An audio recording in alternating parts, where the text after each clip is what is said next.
3 years of my life down the drain and a financial mess to clean up, and honestly, I need to get this off my chest before I explode. I met Kenny during what should have been a boring day. I was taking the Amtrak to visit my sister in Chicago when our train hit something on the tracks. Not a full derailment, but enough to damage the undercarriage and strand us all in the middle of nowhere, Pennsylvania. They had to bus everyone to this tiny town to wait while they figured out the logistics. 8 hours. That's how long we were stuck in this random town with exactly one diner, one bar, and a convenience store. Most passengers crowded into the diner, but it filled up fast. I ended up at the bar next door with my overnight bag, ordering whatever sad sandwich they had and scrolling through my phone to let my sister know I'd be late.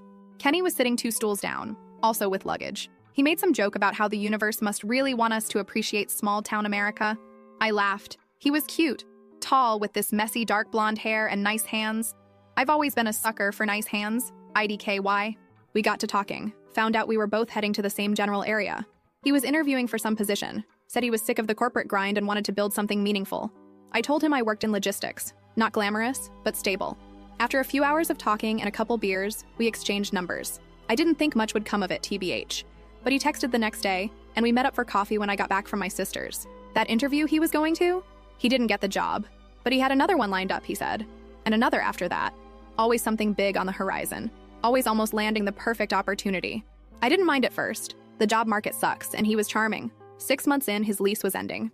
My place was bigger, closer to downtown, and honestly, I was already paying most of our date nights anyway since his funds were temporarily tight until he landed his next gig. When he suggested moving in together, it seemed logical. This is where things started shifting. The first month, he paid his share of rent on time. By month 2, he was a week late. By month 3, he had this whole story about how a check from a freelance project was delayed, but he'd definitely cover next month's rent plus what he owed. I didn't push it. I could handle the rent on my own. It was tight but doable. And Kenny was home all day networking and building his portfolio, so at least the apartment was clean and dinner was usually ready when I got home. I told myself it was temporary. The excuses got more elaborate. The startup he was consulting for had accounting issues. A client was late paying an invoice. The project timeline got extended. Always something just beyond his control. Always with a solution just around the corner. Meanwhile, my bank account was getting thinner. I started taking on extra shifts, picked up some weekend inventory work. Kenny would give me these back rubs when I came home exhausted, tell me how amazing I was, how he'd make it up to me when his career took off. My friend Jay was the first to say something. We were grabbing coffee and I mentioned skipping an upcoming concert because money was tight. She gave me this look and asked how long I was planning to bankroll Kenny's lifestyle. I got defensive, said we were a team, that relationships have ups and downs, that he'd do the same for me. But the comment stuck with me. I started paying more attention, noticed how often he used my Visa for small things without asking, how my grocery bill had doubled since he moved in, but my fridge seemed emptier, how he always had money for a new game or drinks with his friends, but never for bills. When I brought up marriage once, just casually after my cousin got engaged, he looked like I'd suggested we jump off a bridge, said he wasn't ready, that marriage was serious business, that we had a good thing going. Why rush? I didn't press it. I should have. Then things got weirdly better for about a month. Kenny started going out more, said he was meeting with potential clients, networking events, catching up with old contacts. He seemed energized, said things were finally coming together. I wanted to believe him. That Friday, my friend M texted me asking if we wanted to grab dinner with her and her boyfriend. Kenny had already told me he had a networking thing, so I agreed to meet them alone. I got to the restaurant early. M was acting strange, kept checking her phone, giving me these weird, sympathetic looks. Finally, her boyfriend R arrived and immediately started talking about some tech event he'd been to the night before. And then he said it. Asked if Kenny had enjoyed the open bar, mentioned seeing him there with his fiancée. I must have looked confused because they all got quiet. M took out her phone, started apologizing, saying she wasn't sure if she should show me or not, but she'd seen something on Instagram that morning that didn't make sense. She handed me her phone. It was some woman's profile I didn't recognize. A blonde named Daria. Her most recent post was from the night before. String lights, champagne glasses, and her hand with a diamond ring. Caption. I said, yes. Can't believe I get to marry my soulmate. I scrolled through her profile. Posts of them going back at least a month. Captions about my man, and date night with the love of my life. In one, they were at the beach from 2 weekends before, when Kenny had told me he was visiting his parents upstate. I excused myself from dinner, told M and R I'd call them later. Went straight home and checked our shared credit card account on my phone. Found charges for restaurants I'd never been to. A hotel downtown from 3 weeks ago. A jewelry store charge from last week, $2,800. That's when it hit me. He'd bought her ring with my money. I sat by the window in our apartment, scrolling through all the evidence until it got dark. Around 9, I heard his key in the lock. He came in, kicked off his shoes like it was any other night, went straight to the fridge, pulled out a beer that I'd paid for. I asked him where he'd been. Just networking, he said. Making connections. Things were looking up. Then I asked if he'd gotten engaged recently. You should have seen his face. First shock, then this weird smirk, like he was almost impressed I'd found out. When I asked if he'd proposed to that blonde girl from the photos, he just shrugged. Said something like, "Look, can we not do this now? I don't owe you anything." I was shaking. "You spent my money, lived with me, and proposed to someone else?" I screamed it at him, loud enough that I'm sure the neighbors heard. And that's when he said it. The thing I can't get out of my head. He rolled his eyes, took a swig of beer and said, "Come on, you really thought I'd give you a ring? You're the kind of girl men settle for when they fail." I didn't fail. I don't remember consciously deciding to hit him, but suddenly my fist connected with his chest. Hard. He stumbled back, spilling beer on his shirt. Before he could recover, I slapped him across the face, leaving a red mark on his cheek. I told him to get out, to pack his stuff and leave. He tried to argue, said I was overreacting. I grabbed his backpack from the hook by the door and started shoving whatever I could reach into it. His charger from the counter, some t-shirts from the clean laundry pile. Threw it at him and told him if he wasn't gone in 5 minutes, I'd call his new fiancée and tell her everything. That got him moving. He grabbed some essentials, mumbling about coming back for the rest later. I told him to coordinate with the landlord because I wouldn't be letting him in again. He slammed the door on his way out. I changed the locks the next day, put his remaining stuff in trash bags by the dumpster, blocked his number, his email, his social media. But the nightmare wasn't over. When I checked my accounts more carefully, I realized how bad the damage was. Over $2,700 charged to my cards in just the last 2 months. Subscriptions I never approved, restaurant tabs that would make you sick, and the ring. That fucking ring that wasn't even for me. I called the bank, but most charges were too old to dispute. They were made with a card he was authorized to use after all. I'd been so stupid. That was 3 months ago. What's happened since then is a whole other nightmare that I'll save for my next post. First update. First of all, thank you for all the comments and messages on my last post. I honestly didn't expect so many people to care about my train wreck of a life. But here we are. A lot of you asked what happened after I kicked Kenny out. So grab your popcorn because this is where everything really went to shit. The night after I threw Kenny out, I couldn't sleep. I kept checking the door even though I deadbolted it. Around 3 in the morning, I got a string of texts from him that ranged from angry, how dare I embarrass him by putting his stuff outside, to manipulative, we need to talk about this like adults, to pathetic, I have nowhere to go. I didn't respond to any of them. The next morning, I called in sick to work. I needed a day to process and figure out exactly how screwed I was financially. I made a cup of coffee and sat down with all my bank statements, credit card bills, and a notebook. What I found made me literally gag on my coffee. It wasn't just the $1,900 I'd initially noticed. Going back further, I found small withdrawals, random purchases, subscription services I didn't recognize. He'd been slowly bleeding me dry for months. The total damage was closer to $5,400. That's $5,400. On top of the rent I'd been covering, on top of the groceries, on top of the utilities. I called the credit card company again, this time armed with a detailed list. The customer service rep was sympathetic but firm. Most charges were too old to dispute, and Kenny had been an authorized user. The best they could do was remove him from the account and flag any pending charges. They suggested I file a police report if I wanted to pursue it further. I thought about it, genuinely considered it. But the idea of dragging this out, of having to see Kenny again in some courtroom, of having to prove he'd spent my money without permission, when technically I'd given him access, it was too much. I decided to just eat the loss and focus on getting my life back together. That afternoon, I called the locksmith to change the locks. It cost $170 I definitely couldn't afford. But the thought of Kenny coming back with his key was worse than the hit to my already maxed out card. While the locksmith worked, I gathered all of Kenny's remaining stuff and shoved it into garbage bags. His clothes, his stupid protein powder that had been taking up half my cabinet space. I texted him once, telling him his things would be by the dumpster for 24 hours, and after that, they were going to Goodwill. He showed up when I was dragging the last bag out. Perfect timing, as always. He looked like shit, unshaven, wearing the same clothes from the night before. I wondered briefly where he'd slept, then reminded myself it wasn't my problem anymore. He tried to talk to me, saying there were things I didn't understand, that Daria wasn't what I thought, that he'd been planning to break it off with her. I just kept walking past him with the bags. When he grabbed my arm to stop me, I yanked away so hard I scraped my elbow on the brick wall. I told him if he touched me again, I'd call the cops. That shut him up, but I could feel him watching me as I went back inside. The locksmith finished 20 minutes later, handed me my new keys, and I finally felt like I could breathe in my own apartment again. The next week at work was a blur. I was exhausted, jumping every time my phone buzzed and making stupid mistakes that my supervisor kept pointing out. By Friday, I'd caught up on some missed deadlines, but I was running on empty. My friend Jay invited me out for drinks, saying I needed to rejoin the land of the living. but I couldn't afford it. I made up an excuse about being tired. The following Monday, I was called into my manager's office. I thought it was about the inventory report I'd screwed up the week before, but it was worse. Much worse. They were restructuring. My position was being eliminated. They gave me 2 weeks' notice and an insulting severance package that wouldn't even cover next month's rent. I didn't cry in the office. I nodded, signed the papers, and walked back to my desk like everything was normal. Then I locked myself in the bathroom stall and had a silent panic attack for 20 minutes. That night, I called my mom. We're not super close. She lives in Florida with her second husband, and we talk maybe once a month. But I needed to hear a parent tell me things would be okay. She was sympathetic, but not exactly helpful. Said I should never have let Kenny move in without putting a ring on it first. Asked if I'd considered moving back home until I got back on my feet. Moving back to Florida to sleep on my mom's pull-out couch and listen to my stepdad's political rants?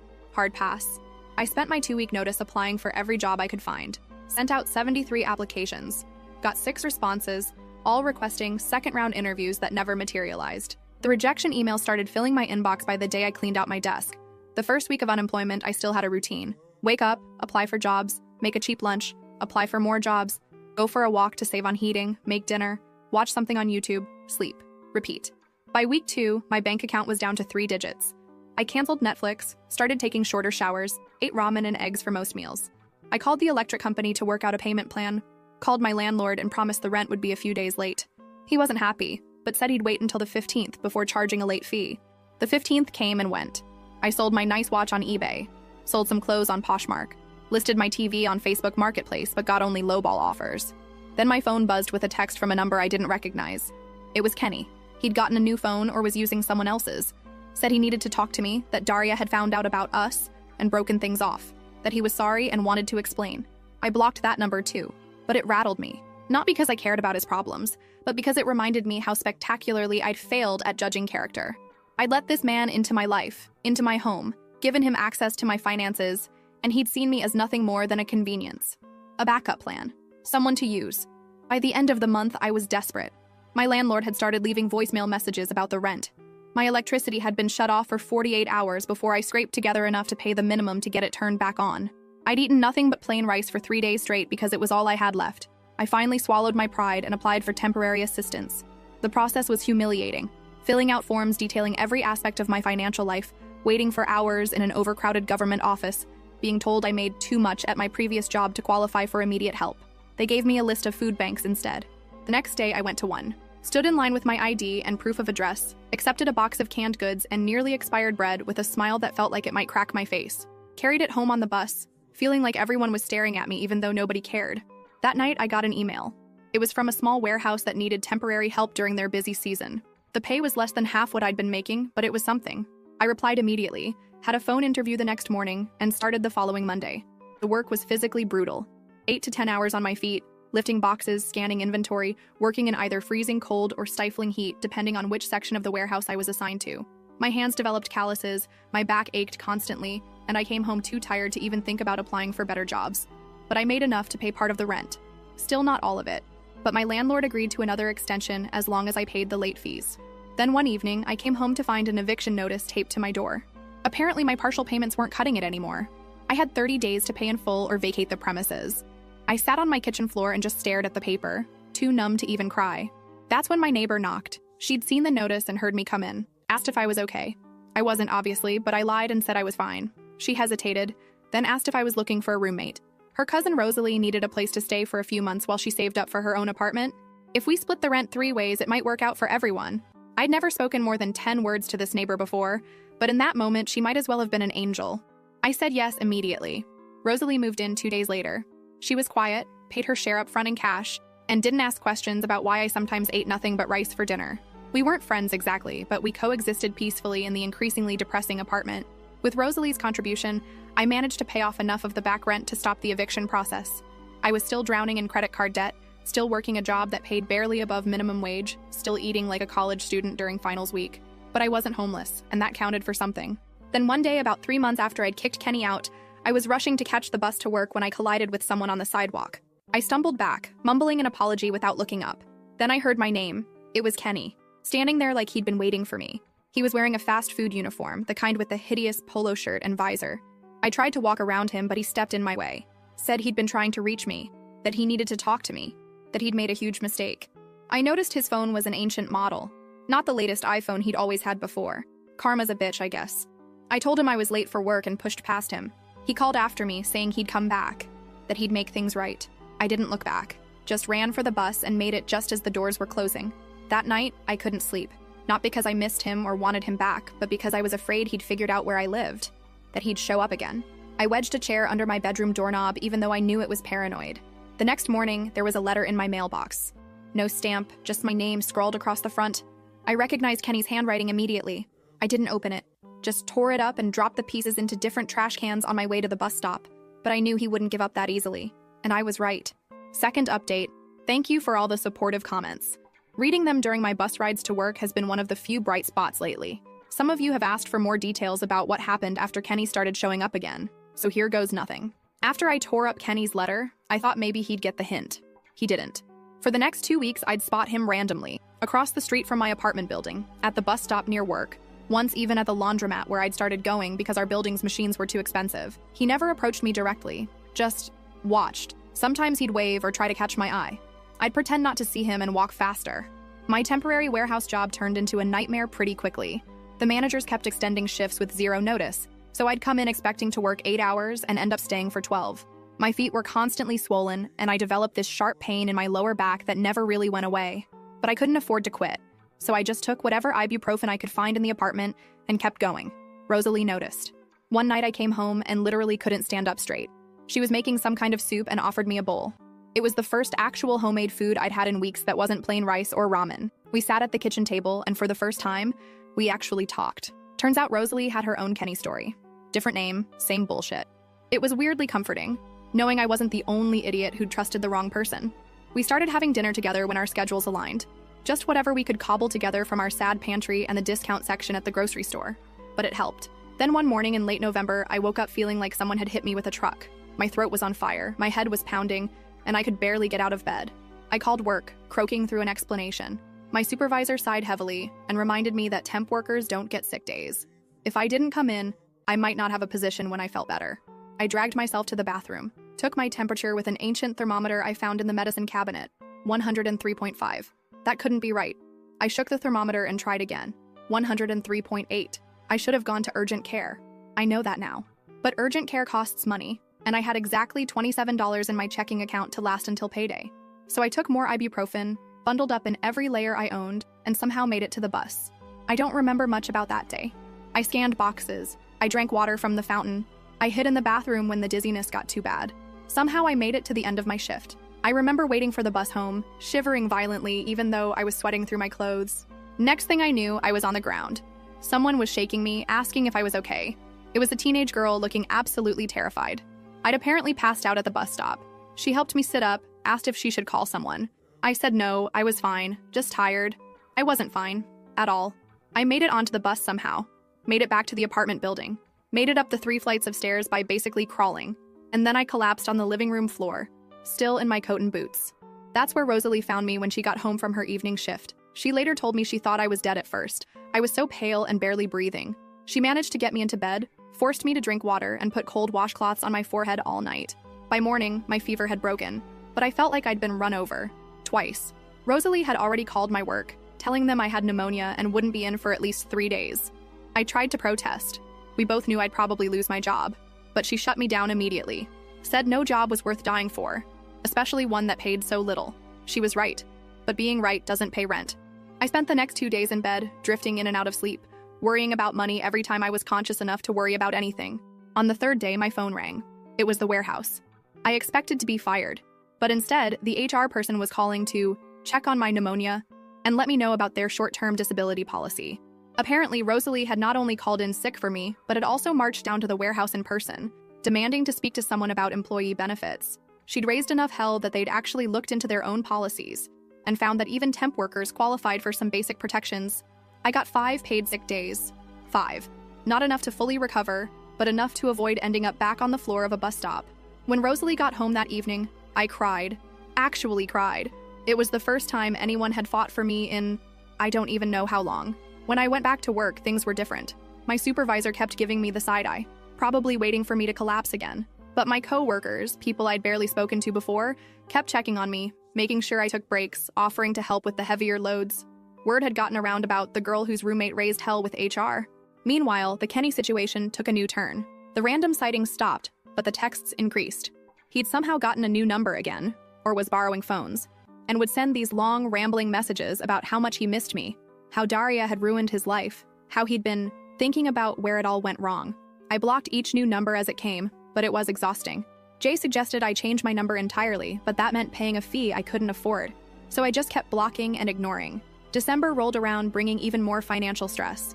The warehouse was busier than ever with holiday orders, which meant more hours, but also more physical strain. My back pain got so bad that I started taking the maximum dose of ibuprofen every day just to function. My teeth hurt constantly. A molar had been bothering me for months, but dental care might as well have been a luxury vacation to the Maldives for all I could afford it. One particularly cold morning, I was waiting for the bus, stamping my feet to keep warm, when an older woman next to me struck up a conversation. Just normal bus stop small talk. The weather, the late bus, typical stuff. Then she mentioned she worked at a medical office down the street. I nodded politely, not really paying attention until she said something about their warehouse needing reorganization. I probably looked desperate because I immediately asked if they were hiring. She seemed surprised but gave me the office manager's name and suggested I drop by with my resume. I thanked her, not expecting much. Random bus stop connections rarely pan out, but I was desperate enough to try anything. That evening, I updated my pathetic resume and printed a copy at the library. The next day, I took a detour on my lunch break and walked into the medical office, asking for the manager by name. I expected to be told to apply online or to leave my resume with the receptionist. Instead, I was ushered into a small office where a harried-looking woman was eating a sandwich at her desk. She glanced at my resume, asked about my background in logistics, and then jumped straight to when I could start organizing their supply area. It wasn't a full-time position, just 20 hours a week to start, handling medical supply inventory and deliveries. But it paid $3 more per hour than the warehouse, the hours were flexible, and it involved actual skills instead of just physical labor. I accepted on the spot. For the next few weeks, I worked both jobs, mornings at the medical office, evenings at the warehouse. It was brutal, but for the first time in months, I could actually pay my bills on time. I'd come home exhausted, eat whatever Rosalie had made. She'd taken to cooking for both of us when she realized how much my health had deteriorated, and collapse into bed. By mid-January, I'd saved enough to quit the warehouse job. My last day, I felt nothing but relief as I turned in my badge. My supervisor seemed genuinely surprised. I think they'd expected me to just keep tolerating the terrible conditions indefinitely. One of my coworkers gave me an awkward side hug and said she was happy I'd escaped. The medical office job wasn't glamorous, but it was steady. The office manager kept finding more hours for me as I proved myself reliable. By February, I was working 35 hours a week and had even been given a small desk in the back where I could track inventory on an ancient desktop computer. With regular paychecks coming in, I started tackling the mountain of debt Kenny had left me with. $20 here, $50 there. It wasn't much, but watching the balances slowly decrease gave me a sense of control I hadn't felt in months. Rosalie and I settled into a comfortable routine. We weren't best friends or anything, but there was a mutual respect and understanding between us. She'd started dating someone new, a quiet guy, and sometimes he'd join us for dinner. It was nice to have someone else in the apartment who wasn't Kenny-shaped. Things were looking up, slowly. My back still hurt, my tooth still throbbed occasionally, but I was making it, one step at a time. Then came Valentine's Day. I'd been deliberately ignoring all the heart-shaped decorations in stores, the romantic commercials, the couples planning special evenings. Rosalie and her boyfriend were going out, so I had the apartment to myself. I'd planned a thrilling evening of frozen pizza and whatever was new on Netflix. I was halfway through my sad pizza when someone knocked on the door. Not a normal knock, a persistent, almost desperate pounding. I froze, pizza slice halfway to my mouth. It had to be Kenny. No one else would be that dramatic. I tiptoed to the door and looked through the peephole. Sure enough, there he was, holding what looked like flowers and a small box. I backed away from the door, hoping he'd think no one was home. He knocked again, then called my name, said he knew I was in there, that he'd seen the light under the door, that he just wanted to talk, to explain, to make things right. I remained silent, my heart hammering in my chest. After what felt like forever, I heard him sigh. Something hit the floor outside. The flowers, I assumed, and then footsteps walking away. When I was sure he was gone, I cracked the door open. There was a bouquet of grocery store roses on the floor, along with a small velvet box and a card. I should have just kicked it all back into the hallway and closed the door. But curiosity got the better of me. I picked up the box first. Inside was a ring. Not an engagement ring, but a simple silver band with a tiny stone that might have been a diamond, but was probably cubic zirconia. The card said, "I know I can't undo what I did, but I want to start making it right. This is the ring I should have given you instead of her. I've changed. Please call me." I stood there in the doorway, looking at this pathetic attempt at redemption, and felt nothing. Not anger, not sadness, not even disgust, just emptiness. This man had wrecked my life and thought a cheap ring would fix it? I dropped the ring and card into the trash can by the elevator, left the flowers for anyone who might want them, went back to my apartment, locked the door, and finished my now-cold pizza. The next morning, I woke up to a text from an unknown number, Kenny again asking if I'd gotten his gift. I didn't block this one. Instead, I replied with 2 words, move on. Then I blocked that number too. February turned to March. The medical office continued to give me more responsibilities and hours. I paid off one of my smaller credit cards entirely. Rosalie and I repainted the living room on a Sunday afternoon, covering the dingy beige with a soft gray that made the whole apartment feel cleaner somehow. My mom called, surprised that I sounded more like myself. She even offered to help with my dental work if I'd come visit for a weekend. I was still hesitant. My stepdad and I had never gotten along, but the idea of finally addressing my aching tooth was tempting. And Kenny? He finally seemed to get the message. The texts stopped. The random appearances stopped. I occasionally checked Daria's Instagram and saw she'd moved on with someone new. Kenny's account had been dormant for months. I was rebuilding, slowly, painfully, but steadily. Not back to where I was before. I don't think I'll ever be that person again, but somewhere new, somewhere stronger, if more cautious. Final update. Life went on. My hours at the medical office increased to full-time with actual benefits. I finally got that aching tooth fixed during a weekend visit to my mom's. Rosalie and I renewed the lease on the apartment, even though she was spending most nights at her boyfriend's place by then. My credit score inched up. I started putting a little money aside each month for emergencies. I even went on a date or two, though nothing serious. Trust doesn't come back easily once it's been shattered. Then, last month, I got a text from Jay. She'd bumped into Kenny at a coffee shop. Said he'd asked about me, but in a respectful way. Mentioned he was moving to Pittsburgh for a fresh start. I thanked her for the info, but didn't think much of it. Kenny moving away seemed like the best outcome for everyone, which is why I was completely thrown when I opened my apartment door last week and found him standing there, holding a small gift bag. My first instinct was to slam the door in his face, but he looked so different, clean-cut, healthier, wearing clothes that actually fit. He held up his hands immediately, like he could sense my panic and said he wasn't staying, that he was on his way out of town and just wanted to drop something off. I reluctantly took the bag. Inside was a small box and an envelope. The envelope contained $1,500. The box contained a ring. The ring. The one he'd bought for Daria with my money. The one I'd seen in that Instagram post that started this whole nightmare. He explained that when Daria left him, she'd thrown the ring at him. He'd kept it, initially planning to pawn it, but never got around to it. He wasn't giving it to me as some weird romantic gesture. He was returning something that was technically mine, since I'd paid for it. And he wanted me to decide what to do with it. Keep it, sell it, throw it in the river. Kenny said he had a job lined up in Pittsburgh, that he'd continue sending payments until he'd repaid everything he owed me, that he was genuinely sorry for everything, especially for the cruel things he'd said when I confronted him about Daria, that I deserved so much better, and he hoped I'd found it, or would find it soon, and then he left. Just a simple wave, and he was gone. I took the ring to a jeweler the next day. It wasn't worth nearly what Kenny had paid for it. The stone was smaller than it appeared in photos, and the setting was mass-produced. I got just under $1,000 for it, which went straight into my savings account. So that's it. That's the end of the Kenny saga. I'm doing okay now. The medical office gave me a small raise last month. Rosalie did move in with her boyfriend, but I found a new roommate through a colleague, a quiet grad student who pays on time and doesn't steal my food from the fridge.